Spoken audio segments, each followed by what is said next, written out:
Hey y'all, it's Trent with Blood Mountain Craftsman. I was in the kitchen cooking for Valentine's Day and I heard a massive thud on the front porch. Y'all gotta check this out. Look what the UPS driver just dropped off. Alright, let's go through the house. Don't mind the mess. To the front porch. And look at this beautiful package.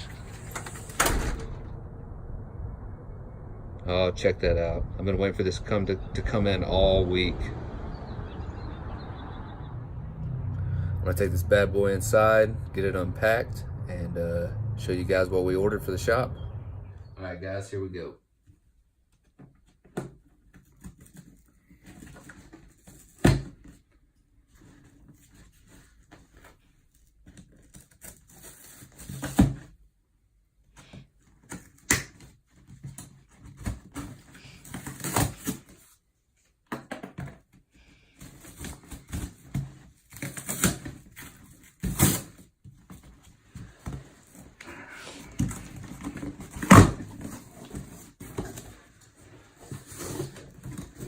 And there she is.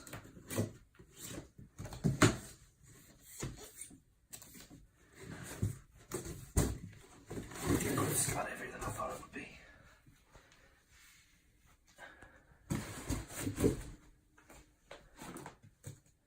Not bad for a starter anvil. And there she is, guys. Brand new 82-pound NC Tool round horn. I'm pretty excited about this one. This is the first anvil I've ever owned. And just to give you guys a better idea of the size, it's about 9 inches high from the base. The face is about a foot long and about 4 inches wide. Of course, it's got the Pritchell hole up top, the Hardy hole, and then the horn as well. I think it's perfect for starting out for what I want to do. Get some bladesmithing done. I'm really excited to have it in the shop and feature it in some videos coming up. So thanks for joining me today.